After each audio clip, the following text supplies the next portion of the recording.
Good morning. I hope you're doing well. I am doing very well. I'm quite happy with how things have gone these last 2 weeks. There's been a lot of progress on a lot of different little things here and there. And yeah, I'm keen to show you how it's all gone.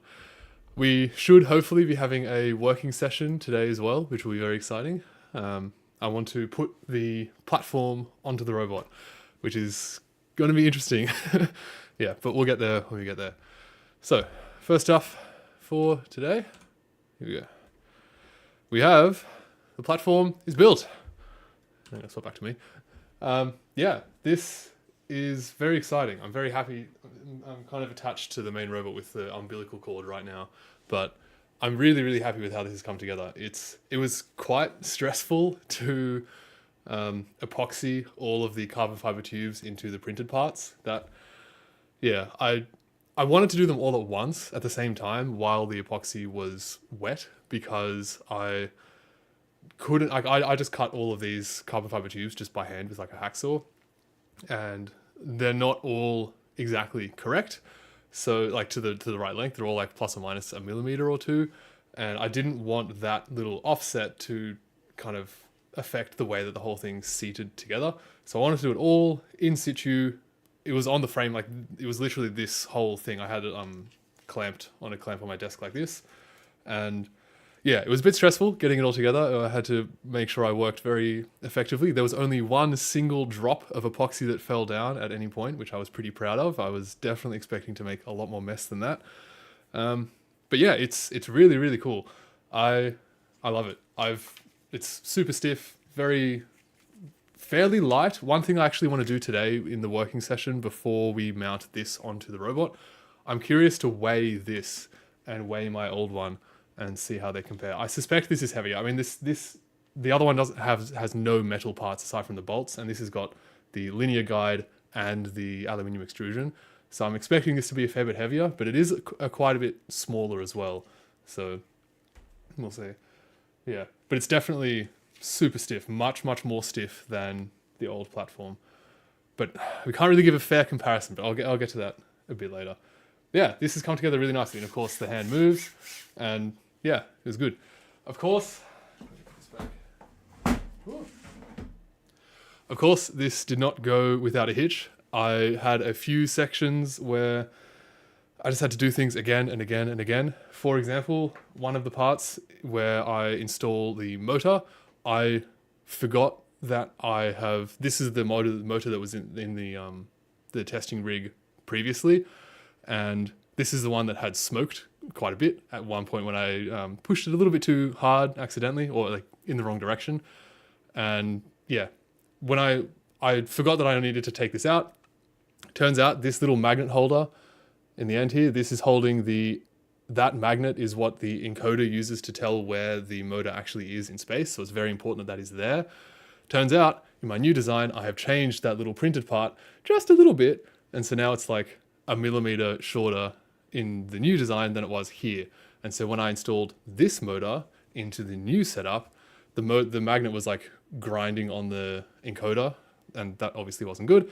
So I had to take this out, put in a new motor, and that process of taking out a motor and putting in a new motor was not trivial as well, because I got pretty far through the construction process before I realized that was a problem. So anyway, realized I had to change the motor, so I changed the motor, put a new one in, but did things in a stupid order and ended up having to I was trying to screw the spool onto the shaft on here, and where I had it, I had no way to hold the motor in a very solid grasp so that I could screw the spool onto this thread. And so what I did is I held these little, there are these little arms, these guys on here. I held one of those with my pliers and just screwed it on. But of course the pliers slipped a bit. I don't know if that'll come up on camera, but there's a couple little scratches, like there is a little scratch. And I just got unlucky enough, and I've done this before and created those scratches before and not had any issues. But one of those little tiny pieces of metal must have fallen out and gotten into the motor, because now it sounds really stuffed. This motor is cooked. Like, this is what the motor is supposed to sound like. Let me turn my mic off. I don't know if it I don't know if it really comes across on mic, but it's pretty quiet, very clean, smooth sound. This is the new one, well, the one that I screwed up. Not nice. So that motor's gone. That was a bit upsetting. So I had to take the whole thing apart again, put the new motor in, do it really carefully. And now it's working. Now it's good. It's all clean and good. Finally. So yeah, that was a bit of a process, but it's working now, which is great. And I'm very excited about this. I'm really, really keen to put it onto the rest of the robot and kind of see it in action. Yeah, there's some more stuff on that, but I'll talk about it in a bit. The next thing is the Inclinometer is working, which is great. So this is a little board that is on the back. Let me swap my camera back. This red, where are we? This red board in here, this guy, is an inclinometer, which tells us the angle that the platform, well, that the inclinometer itself is at. And I've gone through a bit of work with this, and where I'm at right now, I'm quite happy with this. I have set something up where, let me show you my Jetson view. So I've just got a very basic Python script that is basically just listening over the CAN bus. But the long story short is that I have it set up now where all over CAN, I can send from the host computer, I can send a command out. Right now it's just this CAN send to the address is 19 and the data packet is just zeros, basically saying, hey, I want some information about the inclination of the robot. And so we send that command out and then we get in return the tilt. So we can see, how do I make this bigger? Let me control plus. Yeah, so this, let me restart this so we can get some nice fresh values. So now we're listening and I can send this command. For some reason, oh, sorry, I've unplugged it. Hang on, let me plug it back in.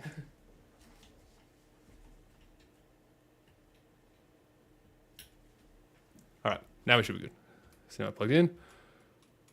We can send the command, and there we go. We get our tilt. So tilt in the X is negative 40 degrees, and tilt in the Y is about 0.7. And so wherever I move this, oh, my camera's blocking it. Let's go to this one.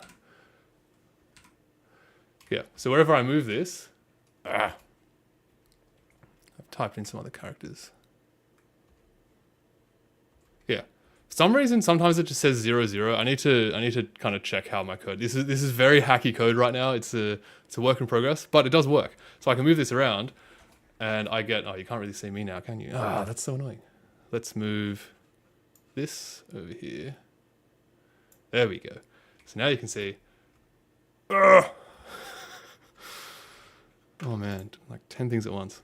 There we go. So now as I move this around and send the command out being like, hey, what's our tilt? It will report it. And it's really cool. So yeah, I'm really, really happy with how this has gone together. It's all over CAN now. It's very clean. I was kind of contemplating not going this far with it at this point because I was a bit lazy, but then I decided to not be lazy and actually do it properly. And I'm really happy that I did because I am not...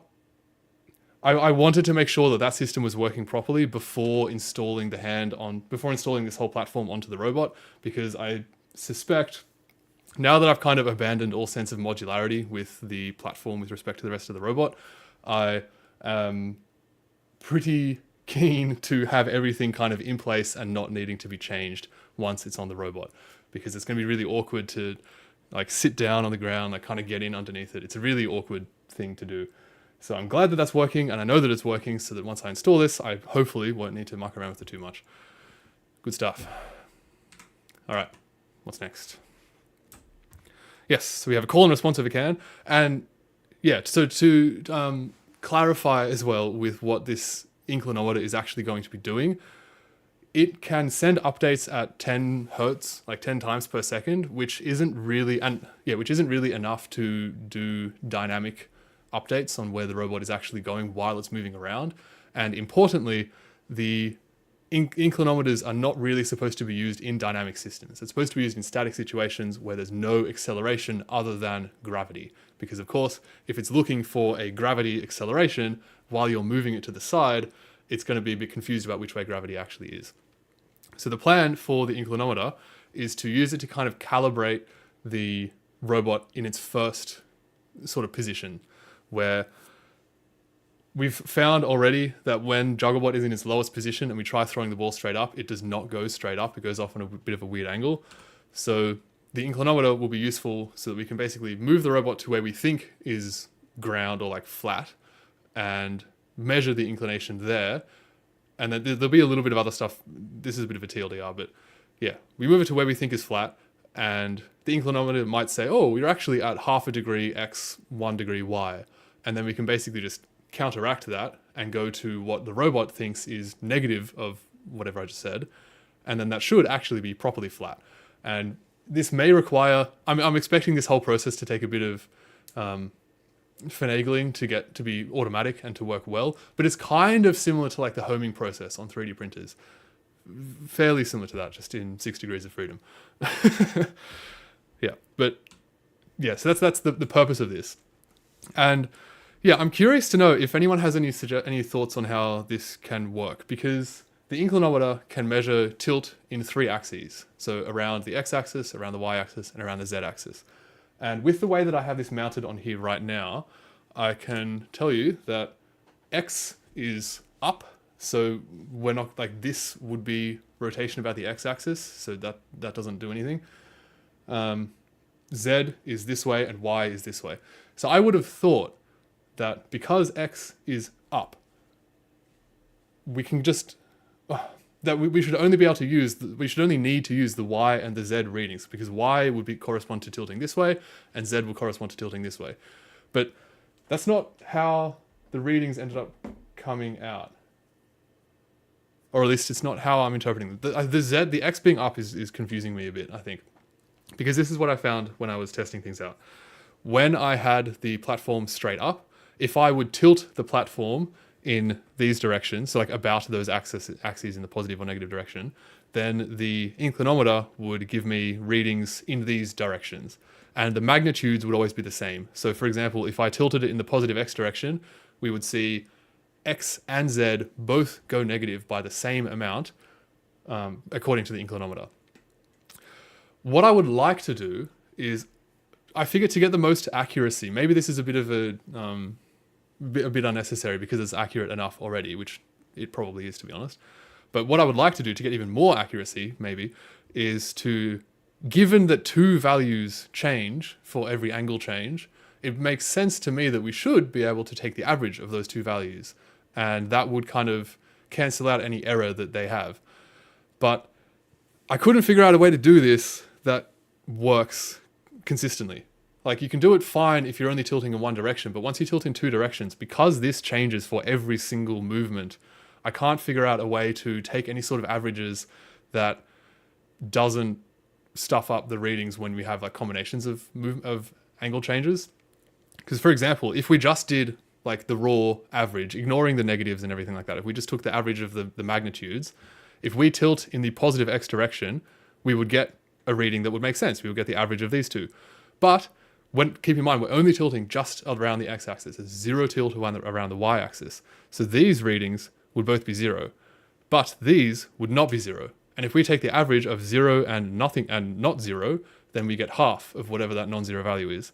So even though we're tilting about only the x-axis, we would be reporting an angle half of that tilt around the y-axis. And yeah, I couldn't figure out a way to do this properly, so I just ended up basically saying, no, we're just going to ignore the x values and only look at z and y. Which honestly should be fine, because I think that this inclinometer is very, very sensitive. It seems to be quite good. So yeah, I don't know. If you have any thoughts on that, I would love to know. But in any event, it's working now, and I can communicate it with it all over CAN, which is beautiful. Yeah, it's making me really glad that I spent the time to put the Teensy on the platform here. So actually, maybe it's worth giving you a little tour of what's around here. It's a little bit awkward with the umbilical cord though. So in here, we've got the Teensy 4.0 is the green board. Where am I? I'm backwards. In here. And that is connected to the CAN bus via this cable, the second one. So this first one is going to, well, yeah, it is going to the rest of the robot. Come on, don't focus on me. Yes. this second cable is going to the Teensy, but the Teensy can only be powered by 5 volts. And on the CAN bus, we have 12 volts. So I have around the other side, in here, this is a 12 volt to 5 volt converter. We also have the little CAN, I don't know if I'm going to be able to show you this, but the little CAN transceiver is this blue board that's reflecting a lot of light right now. And then of course we have the inclinometer.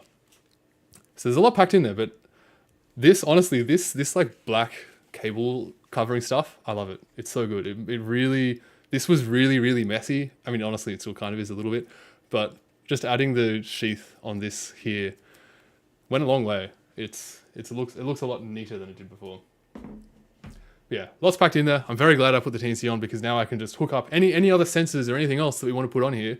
I can very easily just attach them to the Teensy and then do the same sort of call and response thing that I'm doing here over CAN. So yeah, very good. Very, very good. I'm glad that I did that. All right.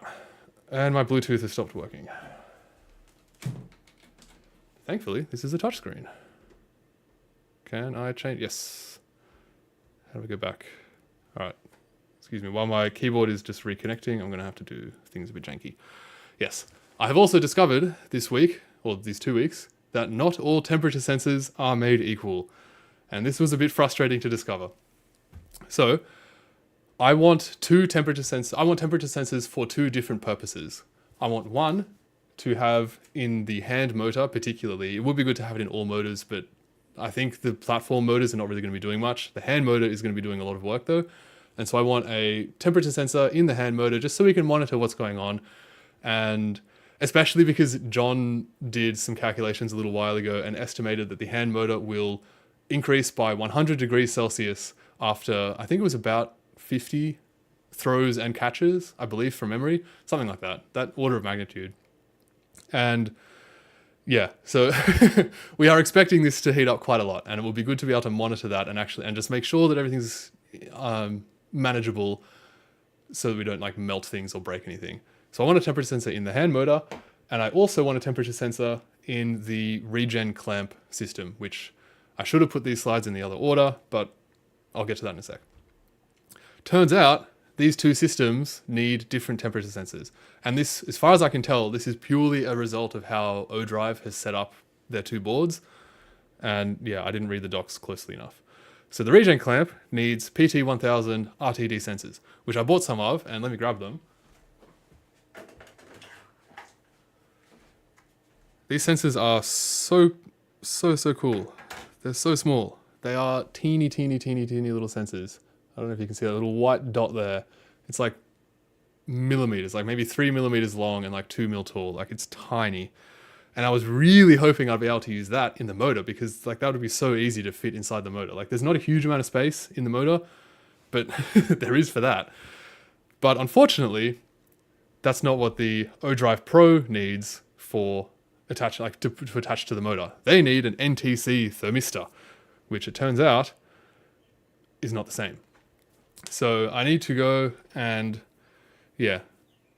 So I bought a bunch of these RTD sensors because I thought that I could use them for both purposes, and those are more expensive as well. And I bought a bunch and I'm like, cool, this is great. I'll have some for like motors and for the regen clamp. It'll be really nice. But unfortunately, that's not the case. However, I did some scrounging around, and it turns out I have one single thermistor, because a couple of years ago when I was like right at the beginning of this project, I bought this Arduino Mega 2560 like starter kit thing, and it has like a bunch of random sensors and stuff in it. It's got one thermistor, but the problem is it's not labeled. There's zero description of what it actually is, like what its resistance is, what it's like. There's all these different parameters that describe how these sensors behave, and it doesn't have any of those. I have no guess as to what this might be. All right, I've got to have a quick interlude to show you Albie, who has somehow managed to escape again. He should not be up there. He has been so difficult to keep in our backyard, and he keeps escaping and then getting on top of this shed. Yeah, you meow. What are you doing there? Bloody shithead. I thought last night I did some corrections to our cat defenses, and I thought that I blocked him off finally, but apparently not. Whatever. Yeah, so I have a single thermistor, and I was like, okay, cool, maybe I can use this. I found in like some random forum, they were like, yep, cool, it's a 10K thermistor. And I was like, all right, well, if it's a 10K thermistor, then I'll just assume that it uses the same parameters as these other 10K thermistors. And so I set it up with that in the ODrive GUI, which unfortunately isn't working right now. I don't know why it's not working. I really wanted to show you this because it's actually quite cool, but for some reason the GUI is not working this morning. But I have this thermistor set up in here, and I'm contemplating, it seems accurate. The problem is that I don't have any other temperature sensor to like compare this against. It was measuring 13 degrees in my room yesterday, and that feels accurate. I mean, I know that it's cold as in here, but I don't know if that's actually properly accurate. So yeah, I've put in an order for some more of these where I do actually have the proper specs, and then I think I'll use those ones instead of this one because I'm a little bit, I don't know. I don't want to use something if I don't know if it's actually what I think it is, and especially if it's doing something as important as monitoring the temperature on the hand motor. I don't know. I don't know if I really want to risk it. Yeah. But it's really cool. It's extremely sensitive. Like I can just like tap it with my finger and it will note the temperature increase, which I think is quite neat. He's just taunting me, I swear. Anyway. Yeah, so read the docs, I guess, is the TLDR on that one. All right, we have another can problem as well. Oh, I'm not on the slides. We have another can problem, but thankfully this one is relatively easy, which is the ground in the hand motor cable, which is this big umbilical cord that I've been dragging around, isn't connected for some reason. It was previously. I'm pretty sure. Maybe it actually wasn't. Maybe, because, yeah, I'm pretty sure it was connected before.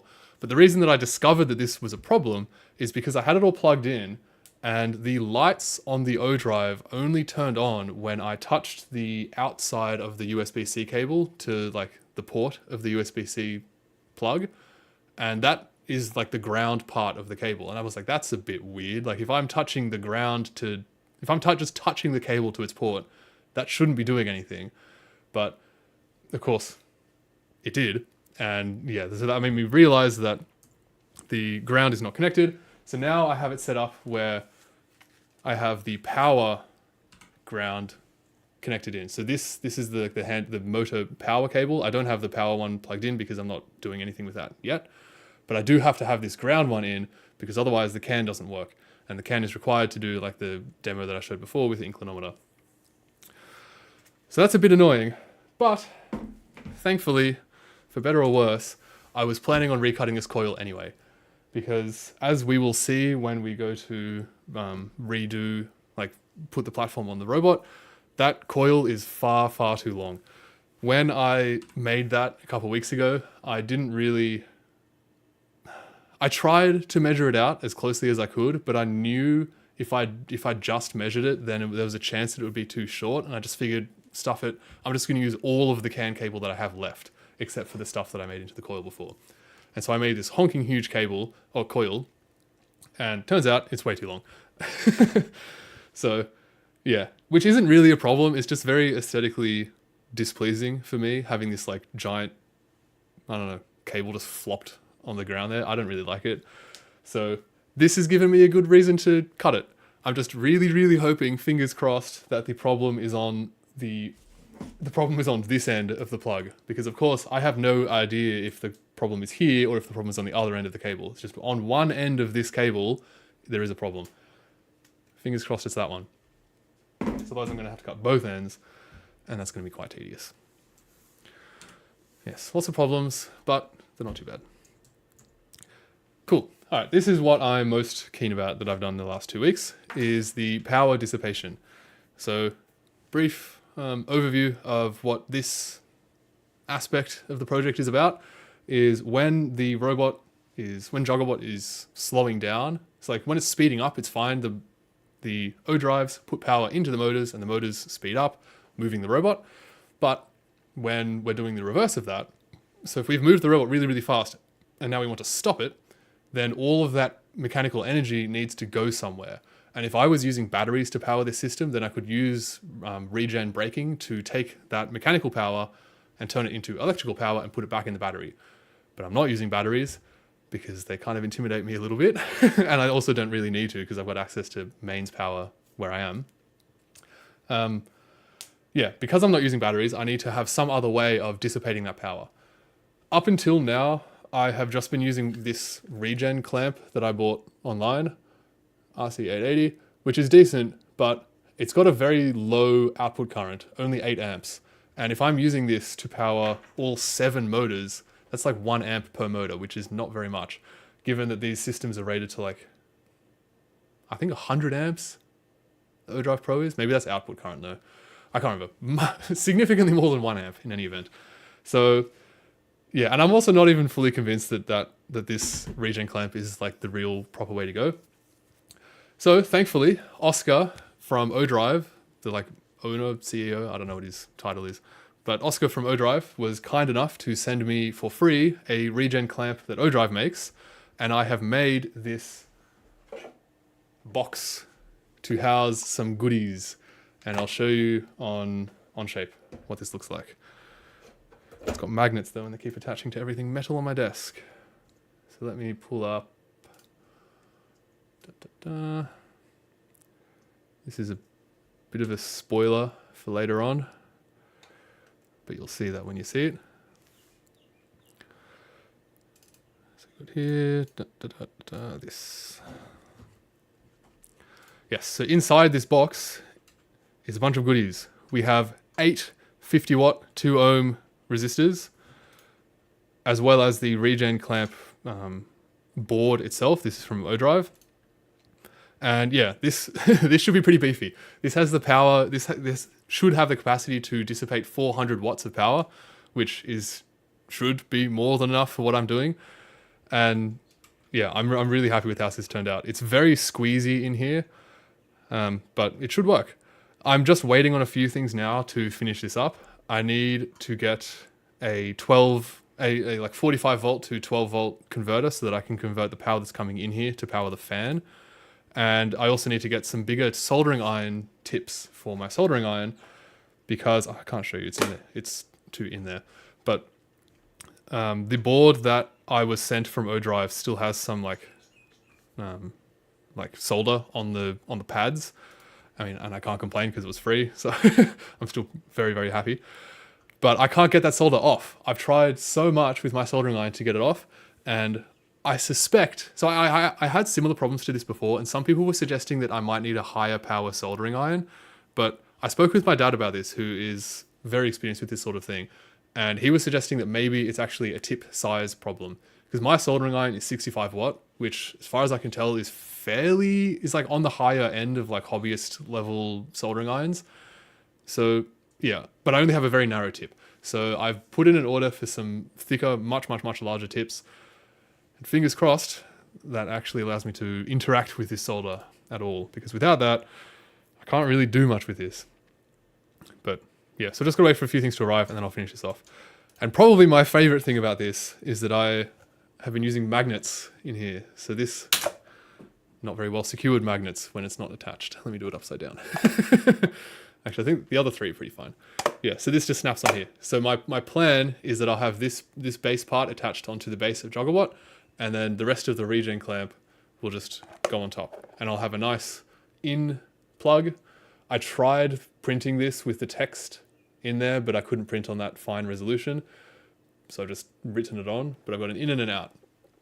And you may be wondering, if you're really paying attention, you might have realized that I have a fan here that's blowing air into the box, but I have no output vents. And yes, that is correct. I forgot to put output vents on my box. I was a bit pushed for time when I was modeling this, and I really wanted to have it print while I was away so that I could come back to it, because it was like a 10-hour print or something for the main part of the box. And I forgot to put holes in. So right now it wouldn't be very effective at cooling the heat sinks, but I will be drilling some holes in the sides here just to give the air some way to go. Let me grab that mic. I don't want to lose that. Yeah, so So I'm pretty happy with how that's gone. That should be more than enough braking power for what I need. You might be thinking that like this is actually probably a little bit overkill for what I need. And to be honest, yeah, it probably is. But I'm hoping that I'll be able to use this regen clamp for other systems later on. And yeah, so I wanted to make it kind of like a full unit. Look at this cat. Look at him. He's just teasing. He's just like, yeah, I can walk wherever I want. You can't stop me. I've got all this chicken wire set up so that he can't escape, but he still just does it. He infuriates me.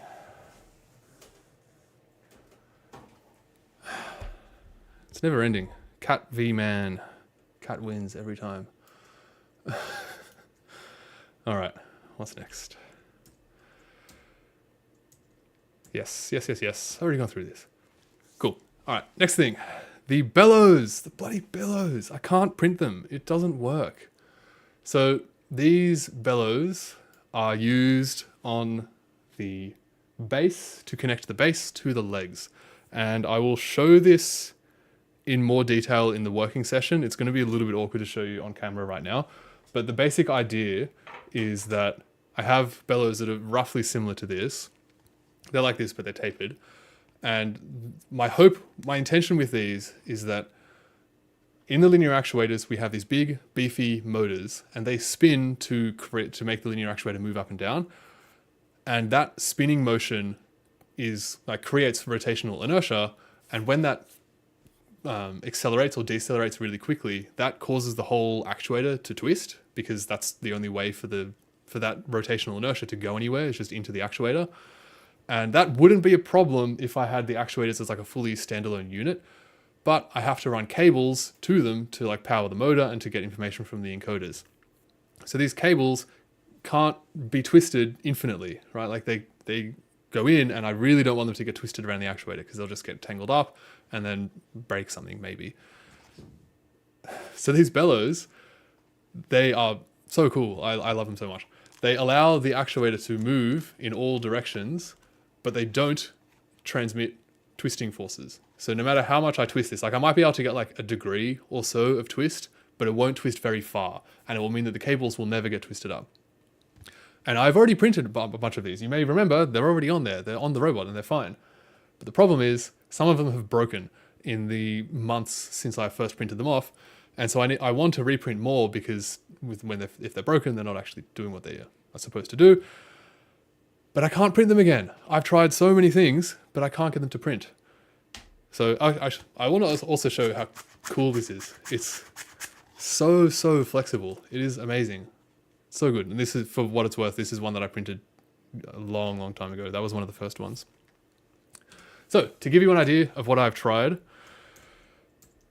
clear TPU, which I would love. I really want this to work, because I want Jugglebot to be as transparent as possible so that you can see what is happening on the inside. And that, like the transparent TPU, I don't know. I don't actually know if you'd be able to see inside too well, but you kind of can. I would really like if I could print with this, but I've never gotten this to work. Even when the black TPU was working, clear TPU never worked. But I tried it again, and yeah, I mean, you can see that it failed. You can see what happens. It like drags. It doesn't connect the whole way around. And it just, has these big holes in it. Which honestly, this would probably work. I mean, yeah, it would work for like a second and then it just rips apart. So no good. I've also tried black TPU in vase mode so there were no mount holes in here. I've also tried it in single perimeter mode with the holes. And I've also tried it in double perimeter mode with holes. All with a 0.6mm nozzle and extremely dry filament. This is something that I discovered when I was printing these before, is that the dryness of the filament really matters here. If the filament is at all wet, it doesn't work at all. But when it's dry, like this, you can kind of see here. So I think when I printed this one, the filament was like a little bit wet, and you can see some of the artifacts of that. But then this one was printed with like fully dry filament. You can see it's like super clean, super shiny, very consistent. But still, it failed. So that's a bit annoying. Yep. So, I don't really know where to go with that. I've tried as much as I can think of to try. I think the only thing that would be worth changing is the geometry of the part. So I have on Onshape, and I'll show you where this is in a sec, but you will be able to access this file and you can make a copy of it and try whatever you like. So it's very simple. It's just like a revolved sketch that looks like this. And yeah, I would love if anyone out there has experience printing anything remotely similar to this, or you might be thinking, hey, what if you try this? Give it a go. The file is here. I'll show you exactly how to get to it in just a sec. And yeah, you can export it. You can do literally whatever you want. My suspicion is that the best place to start is changing this geometry of these slopes. I think that this angle in here is a little bit too steep, but yeah, I don't know. When I was working on this before, like a couple of months ago, when I first got these working, I played around with that angle a lot. So in here, I've got this 83 degrees is like the main driving angle. I played around with that quite a bit, and this was the angle that ended up working for me. And I don't know why it's not working now, but yeah. In any event, the number of baffles here and like the size of everything isn't really, like, I've just kind of gone off of vibe, and it seems to have worked. So as long as the number of baffles is roughly similar to what it is now, then it's fine. The only things that do matter, I should probably point out, the diameter up here does matter a lot. That diameter has to be exactly 42.5. This diameter down the bottom has to be 70.6, and these heights have to be 10. Actually, all of the linear dimensions, all of the dimensions that are not related to the baffles are very important. This 108, 10, 10, 70.6, 42.5, they need to be like that so that it fits with the rest of the system. But yeah, have a crack. If you have any thoughts, then please give them a go and let me know, of course, how you go. It's, yeah, frustrating because I need more of them, but it just drives me mad when I have to sit there monitoring the print because just in case it fails. Yep. Next thing, I've done lots of little things this week. It's been, well, these 2 weeks. It's been very good. The next is these Tundra tracker balls. So we've been talking a bit on Zulip about using data of me.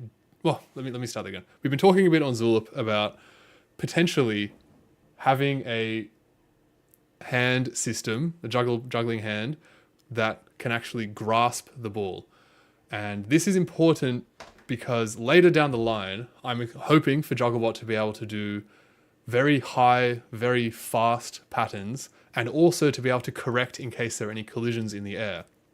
And if my experience with juggling has taught me anything, it's that when there are collisions, you can often recover from them within reason, but to do that, you need to be able to grab the ball from far away and bring it to where you want it to be very, very quickly, especially if you're doing high, fast patterns with a large number of balls. You need to be able to move the balls laterally quickly. And that, I don't think, will work too well with the current like cup system that we've got. So this is just like a small thing that I can grab easily. But if we have this cup, there's a limit to how quickly we can move it side to side before the ball comes out. And so it'd be really good if we could have a hand that can actually like go around the ball and grasp it the way that our fingers do. Because I can move this as fast as I want and it's never going to come out. And yeah, something that would be very helpful to have as like a bit of a design requirement for this system is to actually know how fast do we actually need to move it side to side. Like when I'm juggling, how fast do I move the ball laterally when I'm recovering from errant throws or collisions or that sort of thing.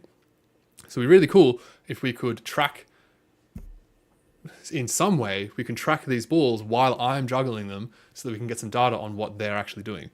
And you may remember, I don't have the animation of this in my slides, so I can't show you right now, but you may remember I have some data of me juggling from when I was back in uni. I did a course where it was all about like biomechanics, and we were tasked with like assessing it was some sort of like, I don't know, move around, like do some activity and like do an analysis on how your body moves, something like that.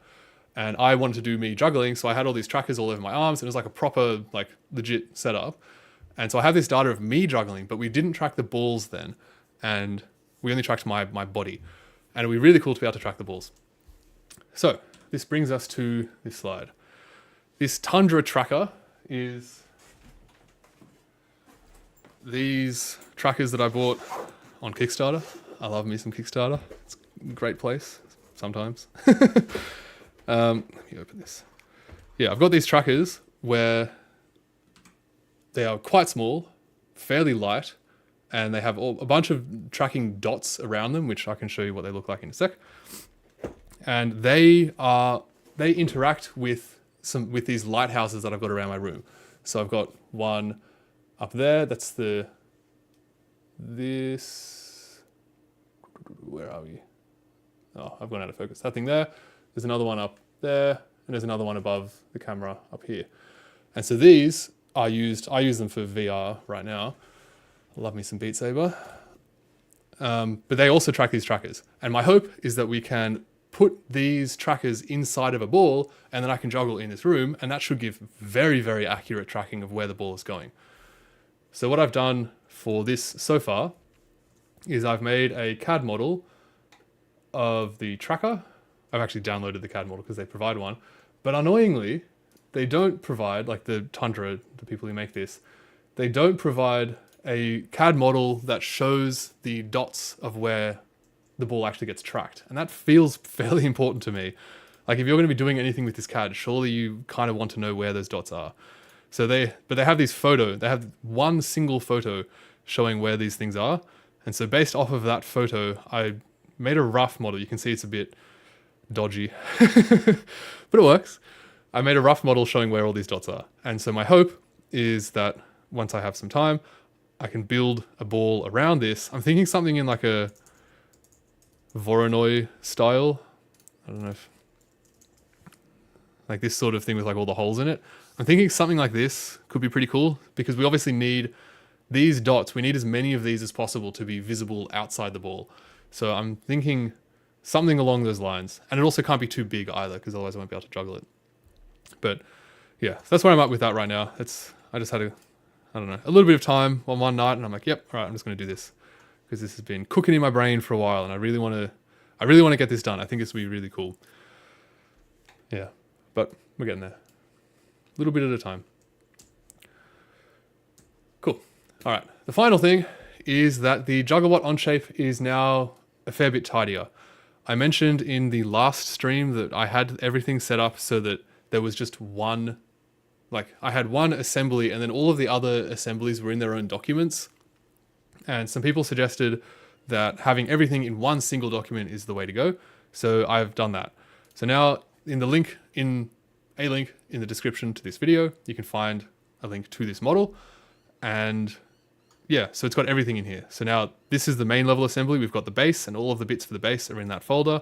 All of the bits for the leg are in the leg folder. And this is where you'll find the bellows if you want to have a play around with that. And then we've also got the platform. And so we can, if you want to see anything about the platform, you can just go in here, wait for it to load. And then eventually, I want to show you as well what this looks like on your end. Eventually it'll load and yeah, you can have a play around with it. So it's pretty cool. Also, if you are playing around with this and if you want to try moving it around, have a look at these configurations that I've got. So the first one, Freedom, has the platform fully unconstrained, and this leads to some pretty strange movements sometimes. Onshape doesn't seem to really like that too much. But then we've also got the up-down slider, which allows us to just move this up and down. And then we've also got the Revolute slider, which allows us to rotate it about some point, like way up here. And you can also animate these. If you right-click on them and go... Where is it? Oh, I'm on the wrong one. If you right-click and go on Animate, then it animates. And it's pretty cool. So I just want to show you quickly what this looks like on your end. So if you want to make a copy of it, then you can. So when you first open this up, this is what it will probably look like in white, which is terrible. Burns your eyes. It does take it seems to take a longer time to load on when I access it from like a different email. It's a bit strange, but yeah. But if you want to make a copy of this, you can just click this copy link up here and that will copy it over to your own workspace. And then you can do literally whatever you want with it. It'll be like you have full ownership of that version of it. And give it a thumbs up if you like it as well. I don't think that really does anything, but it makes me feel good. There you go. Look at that go. So you can just have this going in the background. Yeah, it's pretty cool. I am becoming more and more keen on Onshape the more I use it. And actually, yeah, here you go. So you can see here I've got the regen clamp box. This is probably what it will look like. And for some reason, I don't know why, I need to check my SolidWorks files a bit more closely, because the actual robot has like a hub in the middle now, where all of like the what are they called? The power bar, bus bar. That's it. The bus bar is in here that powers all of the motors, and like there's a whole bunch of cabling that runs around in here. And I had all of that model in a file, but for some reason that's just disappeared off of my computer. I have no idea where it's gone. It's very strange. I've either saved it to some random spot accidentally, or it's just been deleted somehow. I don't know. It's very odd. But in any event, this is more or less what it will look like. Yeah, pretty neat. Have we got anything else? Oh yeah, final thing. I had a very cute moment. I think the cats are getting a bit cold in our house now, and they came and joined me. I think they wanted love, but I only had love for Jugglebot. No, I gave them some pats. They were deserving of pats. It's not often that they're both in here. Normally Marlo, the good one, the one that wasn't just on the shed, he doesn't, I don't know, he tends to leave me alone a bit. But that was pretty good. Pretty cute moment. Yeah, cool. So that is what I've been up to for the most part for the last 2 weeks, which leaves us at a very exciting point. So this platform is now fully ready to be installed on the robot, except for the thermistor, but that's fine. Deal with that later. Everything else is all ready to go. So what I want to do is have a working session today where I will finish up with this stream, and then give me a couple of minutes. I've got to like change microphones around and get the camera set up, and then I'll be back live, and I want to install this platform on the robot. So you can see right now I've got the old platform on there.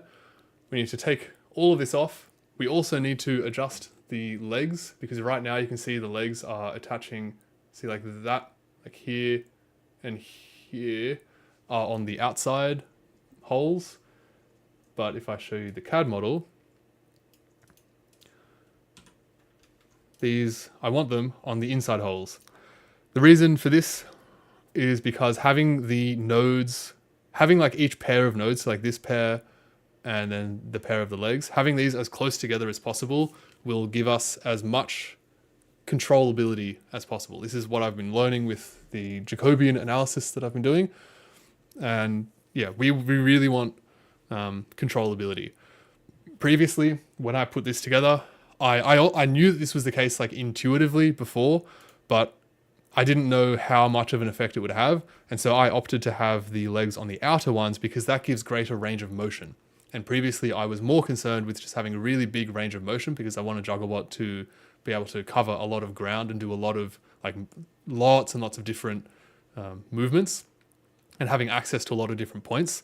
So I wanted a large range of motion. So I was like, okay, I'll prioritize range of motion over controllability for now. And if I need to change it later, I can, because I've got those other holes in the board and that time has come. And so now we're going to move them in. Yep. So the plan for the working session is to undo all of the legs, put them all on the next hole over, or next set of holes over, and then put the new platform on, which is going to be interesting. When I installed the current platform on there, it was a bit tricky. Because once you've got the first leg attached, you can't separate that anymore. That's on. And so then you've got to attach 5 more legs while still holding the whole thing up. I will definitely appreciate if people have suggestions of how to do this when we get there. It'll be very useful to have external brains thinking about this while I'm doing it. It's going to be good. Yeah, cool. And then next week, we can do some throw catch testing. So the platform will be on, we can calibrate it all to make sure it's actually flat, and then we should be good to do some throwing and catching, which is very, very, very exciting, and I'm very, very keen for. Yep. Cool. That's what I've been up to. I hope you've been going well with everything you're doing, and give me like 5 to 10 minutes. I just want to change some things around so that I'm ready for what we're about to do, and I'll be back live. yeah. And if you're not going to stay for the working session, that's totally fine. I do not expect anyone to, so that's fair. And I will see you next week. Bye.